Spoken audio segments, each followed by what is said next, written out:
Hello everyone, कैसे हैं? सभी अच्छे होंगे। और बात करते हैं हम अपने टॉपिक के बारे में। जो टॉपिक आज हम आपके साथ डिस्कस करना चाहते हैं that is measurement of temperature. Temperature को मेज़र कैसे किया जाता है। तो एक जो हमारे पास टेम्परेचर है, टेम्परेचर का मतलब क्या होगा? डिग्री ऑफ हॉटनेस और coldness of the substance that is known as temperature. अब बात आती है टेम्परेचर को मेज़र कैसे करें। तो मेज़र करने के लिए हमें क्या चाहिए? स्केल्स चाहिए। तो हमें क्या चाहिए?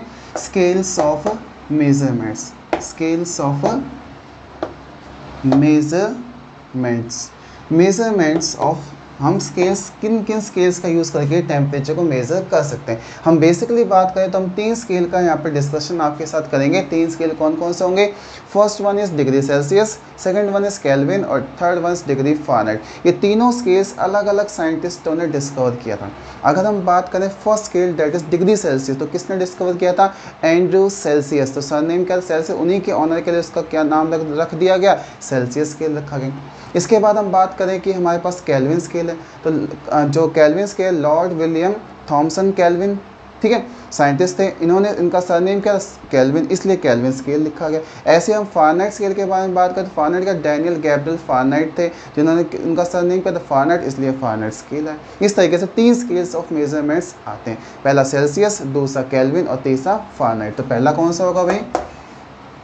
Celsius scale of measurement. दूसरा होता है भाई केल्विन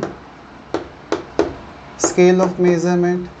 और भाई तीसरा होता है फ़ारेनहाइट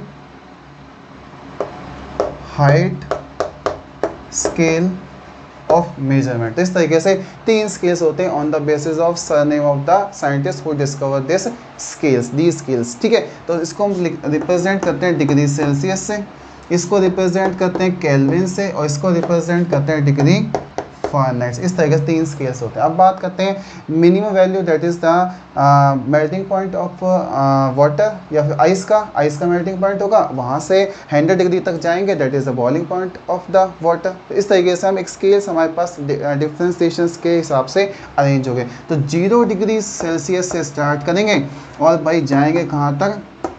100 डिग्री सेल्सियस तक। 0 डिग्री से 100 डिग्री सेल्सियस तक जाएंगे तो हमारे पास क्या है? सेल्सियस के लगे। इसमें ग्रेडेशंस अगर हम करें तो ग्रेडेशंस क्या हो जाएंगी? कितने यूनिट्स का ग्रेडेशंस हो जाएंगे? 100 यूनिट्स का क्या हो जाएगा इसमें? ग्रेडेशंस। अगर इसी स्केल को इक्विवेलेंट करें हम केल्विन में, तो केल्विन में 273.15 केल्विन से स्टार्ट करते हैं और ये कहाँ तक जाता है? 373.15 केल्विन तक जा सकता है। तो इसमें ग्रेडेशंस कितने का आएगा? 100 यूनिट्स का ग्रेडेशंस आएगा। इस तरीके से 100 यूनिट्स का क्या आ जाएगा बेटा? इसमें ग्रेडेशंस आ जाएगा। समझ में आ गया? इसके बाद हम फ़ारेनहाइट स्केल के बारे में बात करें। फ़ारेनहाइट 32 डिग्री फ़ारेनहाइट से स्टार्ट होगा और ये कहाँ तक जाएगा? 212 डिग्री फ़ारेनहाइट तक जाए। तो ग्रेडेशंस की बात करें, इसमें ग्रेडेशंस कितने आएंगे बेटा? 180 यूनिट्स का ग्रेडेशन है। कितने का आएगा? 180 यूनिट्स का क्या आएगा? इसमें ग्रेडेशंस आएगा। इस तरीके से ग्रेडेशंस आ गए और हमारे पास 3 स्केल्स आ गए। पहला सेल्सियस स्केल, दूसरा केल्विन स्केल, तीसरा फ़ारेनहाइट स्केल। समझ में आ गया तीनों स्केल्स कैसे होते हैं। अब बात करते हैं कि ये स्केल्स क्या आपस में इंटरकन्वर्टेबल्स हैं। तो हम कह सकते हैं बिल्कुल कन्वर्टेबल हैं। तो हम बात करते हैं, पहले मैं आपके साथ डिस्कस करूँगा सेल्सियस केल्विन इंटरकन्वर्टेबल, उसके बाद मैं बात करूँगा सेल्सियस और फ़ारेनहाइट इंटरकन्वर्ट। लेकिन केल्विन और फ़ारेनहाइट डायरेक्ट कन्वर्ट नहीं हो सकते, ये बात यहाँ पे याद रखनी है, ठीक है। तो हम बात करते हैं conversion of scales of measure temperature, ठीक है। कैसे जो टेम्परेचर के स्केल्स हैं वो आपस में कैसे एक दूसरे में क्या हो सकते हैं? कन्वर्ट हो सकते हैं। That is a conversion of scales of measurement. तो conversion of scales of measurement, कैसे स्केल्स ऑफ मेजरमेंट कन्वर्जन हो सकते हैं। मैं आपके साथ पहले डिस्कस कर रहा हूँ डिग्री सेल्सियस और केल्विन का केस। किसका? डिग्री सेल्सियस और केल्विन का स्केल। देखिए इसमें एक नंबर आपको याद रखना है 273। इस नंबर का एडिशन भी होगा और सब्सट्रैक्शन भी होगा। क्या होगा? इसका एडिशन भी होगा और दूसरा इसका सब्सट्रैक्शन होगा। अब किस में एडिशन होगा, किस में सब्सट्रैक्शन होगा, ये बात आपको कैसे याद रखना है, ठीक है। एक में एडिशन होगा, एक में सब्सट्रैक्शन होगा। अब एडिशन किस में होगा? अगर हमारे पास बेसिकली एक तो केल्विन में आंसर निकालना और एक निकालना है डिग्री सेल्सियस में। तो सेल्सियस में क्या करते हैं कि केल्विन में से 273 को क्या कर देंगे भाई, माइनस कर देंगे। क्या कर देंगे, माइनस कर देंगे। और केल्विन में आंसर निकालना डिग्री सेल्सियस में 273 को क्या कर देंगे, ऐड करते हैं। एडिशन किस में होगा भाई, केल्विन में मेजरमेंट करना है, और सब्सट्रैक्शन किस में, जब डिग्री सेल्सियस में हमें मेजरमेंट। इस तरीके से तो दो हमारे सामने क्या आ गए formula, degree Celsius plus 273 is equal to Kelvin और डिग्री सेल्सियस के minus 270 is equal to degree Celsius. इस फॉर्मूले की मदद से एक टेम्परेचर दूसरे टेम्परेचर को कन्वर्ट किया जा सकता है। एक एग्जांपल मैं आपके साथ डिस्कस कर रहा हूँ, उस एग्जाम्पल को समझ के आपको ये दोनों फॉर्मूले बहुत अच्छे से समझ में आ जाएंगे। पहला मैं आपको एग्जाम्पल बता रहा हूँ 27 डिग्री सेल्सियस और दूसरा एग्जाम्पल है 300 केल्विन। तो इसका मतलब ये डिग्री सेल्सियस मतलब केल्विन में कन्वर्ट करना है, ये केल्विन में डिग्री सेल्सियस में कन्वर्ट करना है, सीधी सी बात है। तो अगर हमें किस में, सी में है तो के में कन्वर्ट, तो के का फॉर्मूला क्या था, K is equal to degree Celsius plus 273 और K is equal to 27 degree Celsius plus 273 और ऐड करेंगे तो भाई के का आंसर कितना आ जाएगा, 300 केल्विन आ जाएगा। तो हमारे पास के का केल्विन आंसर कितना, 300 केल्विन आ गया। अगर हम बात करें केल्विन में तो degree Celsius is equal to K minus का 273 होगा। अब degree Celsius is equal to K की वैल्यू कितनी है, 300 माइनस का 273 कर देंगे तो डिग्री सेल्सियस में आंसर कितना आ जाएगा, 27 डिग्री सेल्सियस। इस तरीके से क्या होगा, एक टेम्परेचर दूसरे में क्या होगा, कन्वर्ट होगा। तो इस तरीके से conversion of scales of temperature हो सकता है। समझ में आया कैसे हम डिग्री सेल्सियस को केल्विन में, केल्विन को डिग्री सेल्सियस में कन्वर्ट कर देंगे। क्लियर हो गया। अब हम बात करते हैं कि फ़ारेनहाइट और डिग्री सेल्सियस आपस में इंटर कन्वर्टेबल्स किस तरीके से हैं। तो next is the conversion of degree Celsius and Fahrenheit का। Next conversion is degree Celsius and Fahrenheit.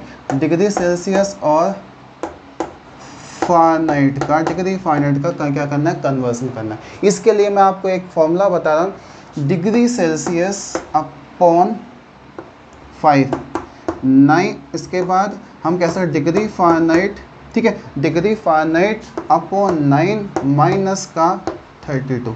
ये फॉर्मूला जो है ये एक मास्टर फॉर्मूला है। इस मास्टर फॉर्मूले से हम दोनों फॉर्मूले जो डिग्री सेल्सियस में निकालना है या केल्विन फ़ारेनहाइट में निकालना है तो कैसे कन्वर्ट कर सकते हैं। देखिए अगर मैं इस 9 को यहाँ ले जाऊँ तो 9 आ जाए और 9/5 हो जाए और देखिए डिग्री सेल्सियस 9/5 डिग्री सेल्सियस और 32 माइनस का उधर जाके प्लस में आ जाएगा तो आंसर किस में आ जाएगा, फ़ारेनहाइट में आ जाएगा। तो हम कह सकते हैं 9/5 degree Celsius plus 32 is equal to degree Fahrenheit. तो हमारे पास एक फॉर्मूला आ गया। डिग्री फ़ारेनहाइट में अगर हमें आंसर निकालना तो हम इस फॉर्मूले को ऐसे कन्वर्ट कर देंगे। और अगर हमें फ़ारेनहाइट में डिग्री सेल्सियस में निकालना है तो क्या करना है, इस 5 को मैं यहाँ ले जाऊँगा। तो अगर मेरे पास आंसर निकालना है डिग्री सेल्सियस में तो मैं क्या करूँगा, 5/9 डिग्री फ़ारेनहाइट और माइनस से कितना हो जाएगा 32। तो ये भाई हमारे पास दूसरा फॉर्मूला आ गया। तो दो फॉर्मूले से हम क्या कर सकते हैं, टेम्परेचर को केल्विन और फ़ारेनहाइट में कन्वर्ट कर सकते हैं। मैं आपके साथ एक क्वेश्चन डिस्कस कर रहा हूँ जिसमें मेरे को फ़ारेनहाइट में टेम्परेचर निकालना है। मान लीजिए मेरे पास है एग्जाम्पल्स पॉइंट ऑफ व्यू से, एग्जाम्पल्स पॉइंट ऑफ व्यू से वो क्या है मेरे पास कि 25 डिग्री सेल्सियस टेम्परेचर और मैं इसको कहता हूँ ये फ़ारेनहाइट के बराबर कितने के बराबर होगा। ठीक है, तो क्या करेंगे कि भाई डिग्री फ़ारेनहाइट में निकालना है तो क्या होगा 9/5 डिग्री सेल्सियस प्लस का 32 और degree Fahrenheit is equal to 9/5 into कितना हो जाएगा 25 प्लस का 32। 5 1 जा 5, 5 25 degree Fahrenheit is equal to 9 into 5, 9 5 जा कितना हो जाएगा 45 प्लस का 32। 5 और 2 7 और 4 और 3 कितने हो 7, तो 77 डिग्री फ़ारेनहाइट के इक्वलेंट 25 डिग्री सेल्सियस हो जाएगा। कितना है 25 डिग्री सेल्सियस। इस तरीके से हम सेल्सियस का भी यूज़ कर, सेल्सियस के क्वेश्चंस मैं आपके साथ डिस्कस कर देता हूँ कि एक सेल्सियस का क्वेश्चन और डिस्कस हो जाएगा, हमारा ये सेक्शन क्या हो जाएगा, कंप्लीट हो जाएगा। मान लीजिए मेरे पास है 81 डिग्री फ़ारेनहाइट, मेरे पास क्या है 81 डिग्री फ़ारेनहाइट और ये कितने डिग्री सेल्सियस के बराबर होगा ये बात हमें फाइंड आउट करनी है। तो degree Celsius is equal to 5/9 degree Fahrenheit minus का 32, यही यूज़ करेंगे। अब एफ की जगह कितना 81 लिख देंगे। Degree Celsius is equal to 5/9 into 81 minus का 32। माइनस से कितना हो जाएगा भाई 32 हो जाएगा। अब 9 वजह 9, 9 9 जा 81, 5 9 जा कितना हो गया 45 degree Celsius equal to 45 minus का 32। ठीक है भाई, तो कितना होगा 8 और 5 कितने हो गए 13, तो कितना आ गया आंसर 13 डिग्री सेल्सियस के इक्विवेलेंट। इस तरीके से हम क्या कर सकते हैं टेम्परेचर मेजरमेंट और एक स्केल को दूसरे स्केल में कन्वर्ट कर सकते हैं। अब यहाँ पे बात है याद रखनी कि अगर हमने डिग्री सेल्सियस को केल्विन में कन्वर्ट किया था और डिग्री सेल्सियस को फ़ारेनहाइट में कन्वर्ट की डिग्री फ़ारेनहाइट में, लेकिन अगर हमें केल्विन से फ़ारेनहाइट पे जाना है तो डिग्री फ़ारेनहाइट में डायरेक्ट कन्वर्जन्स नहीं होता। डायरेक्ट कन्वर्जन्स नहीं होगा तो हमें क्या करना पड़ेगा, पहले डिग्री सेल्सियस से केल्विन में, या केल्विन में अगर हमारे पास क्वेश्चन है तो डिग्री सेल्सियस में कन्वर्ट करें, डिग्री सेल्सियस से फिर फ़ारेनहाइट में कन्वर्जन कर सकते हैं। तो ये बात आपको यहाँ पे याद रखनी है कैसे कन्वर्जन हो सकते हैं। तो यहाँ आके बेटा conversion of the scales of temperature कैसे हम एक टाइम पे दूसरे टेम्परेचर में कन्वर्ट करते हैं, ये एक सेक्शन हमारा यहाँ पे आके क्या हो गया कंप्लीट हो गया। तो यहाँ के टॉपिक कंप्लीट हो गया। Thank you.